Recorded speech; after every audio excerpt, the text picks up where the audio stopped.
लोकी episode 1। कहानी की शुरुआत हुई एवेंजर्स एंड गेम वाले टाइम हाई सीन से।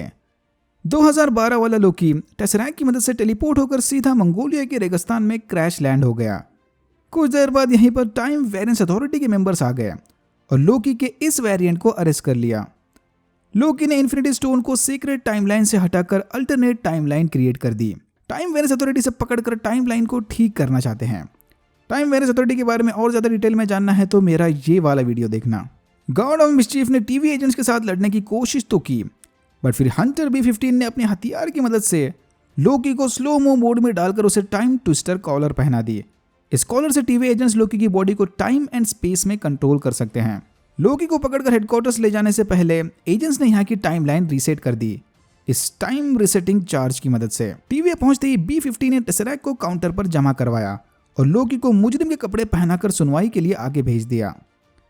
लोकी को एक के बाद एक जबरदस्ती सारे स्टेप्स पूरे करने पड़े।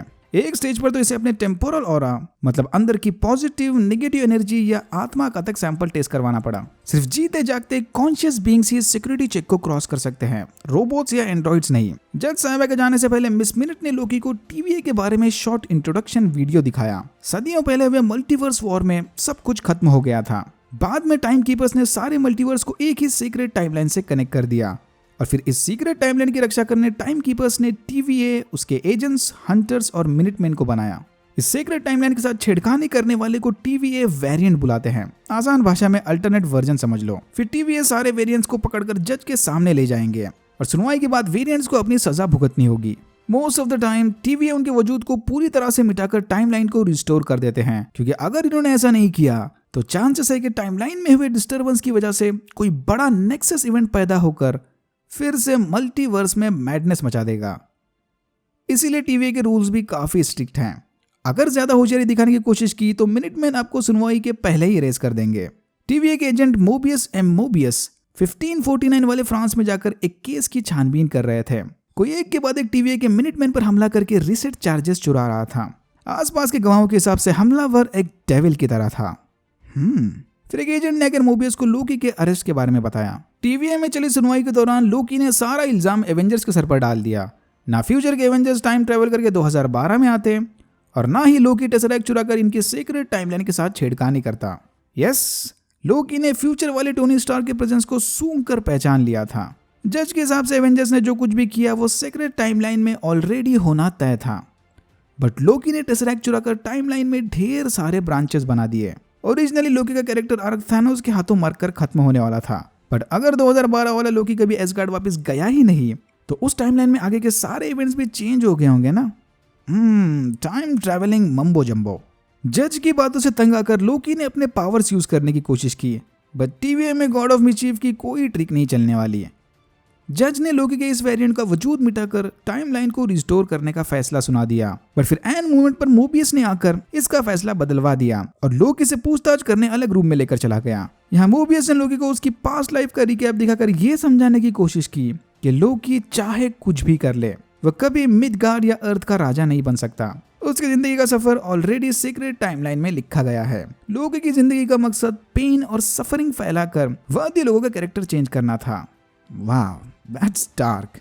यहाँ हमें यह भी पता चला कि MCU की ओरिजिनल टाइमलाइन में एजेंट कोल्सन मर चुके हैं, तो may be agents of shield की स्टोरी लाइन किसी अल्टरनेट यूनिवर्स की होगी और लोकी ही DB कूपर है। आई थिंक अब तक सबने DB कूपर की स्टोरी गूगल करके पढ़ ही ली होगी, बट फिर भी जो लोग नहीं जानते, 1971 में DB कूपर नामी एक बंदे ने प्लेन हाईजैक करके US गवर्नमेंट से $200,000 की रकम और पैराशूट्स मांगे थे। पैसे मिलने के बाद DB कूपर प्लेन से पैराशूट पहनकर कूद गया और तब से अभी तक उस बंदे का कोई अता पता नहीं है। इस सीरीज के हिसाब से लोकी ही DB कूपर था, जिसने थॉर से शर्त हारने के बाद अर्थ पर आकर यह स्टंट मारा था। Well played Marvel, well played. Okay, back to the TVA. Mobius की बातें सुनने के बाद लोकी ये बिल्कुल भी मानने को तैयार नहीं था कि उसकी तकदीर ऑलरेडी सीक्रेट टाइमलाइन में लिखी जा चुकी है। लोकी के हिसाब से ही इज अ गॉड, वो खुद अपनी मर्जी का मालिक है। बट फिर बाद में मोबियस ने फ्रीगा की मौत का फ्यूचर दिखाकर लोकी की सारी अकड़ तोड़ दी। ना फ्यूचर लोकी डार्क एल्व्स का साथ देता और ना ही फ्रीगा मारी जाती है। बट लोकी अब भी रियलिटी को एक्सेप्ट करने के लिए बिल्कुल तैयार नहीं था। उसे लगता है कि टीवीए इसे किसी तरह का इल्यूजन दिखाकर लोकी को फंसाने की कोशिश कर रहे हैं। लोकी का इमोशनल ब्रेकडाउन देखकर मोबियस ने उसकी मदद करने की कोशिश की और बस इसी मौके का फायदा उठाकर लोकी ने टाइम ट्विस्टर कॉलर का कंट्रोल चुरा लिया। तभी वहां पर B-15 आकर मोबियस को अपने साथ लेकर चली गई। B-15 को लोकी पर भरोसा करके उसकी मदद लेने का आइडिया बिल्कुल पसंद नहीं। उसके हिसाब से TVA को जल्द से जल्द लोकी के इस वेरिएंट को मिटाकर टाइमलाइन को रीसेट कर देना चाहिए और सारा फोकस मेन प्रॉब्लम पर लगाना चाहिए। नए अटैक में TVA ने अपनी एक और टीम खो दी। B-15 से बात करके जब मोबियस वापस इंटरोगेशन रूम में चला गया तब उसने देखा कि लोकी भैया तो ऑलरेडी मौका देखकर भाग निकले।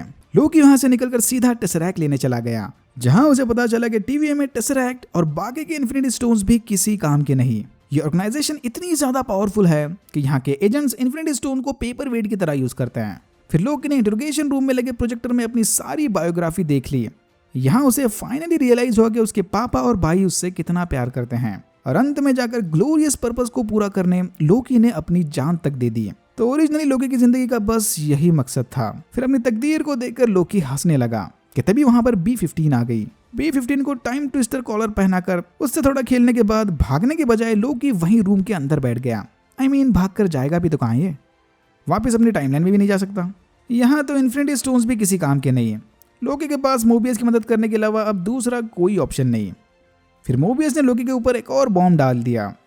मोबियस लोकी की मदद से जिस वेरिएंट को पकड़ना चाहता है वो भी लोकी का ही एक और वेरिएंट है। एंड सीन में हमने देखा कि 1958 में लोकी के इस वेरिएंट ने TVA की एक और टीम को मारकर उनका टाइम रिसेट चार्ज चुरा लिया। और यहाँ होता है एपिसोड 1 खत्म। एपिसोड 1 में हमें कुछ इंटरेस्टिंग रेफरेंसेस सुनने मिले। नेक्सस, मल्टीवर्स, मैडनेस, नाइटमेयर और द डेविल। कहीं इसका मतलब alright, that's it for now.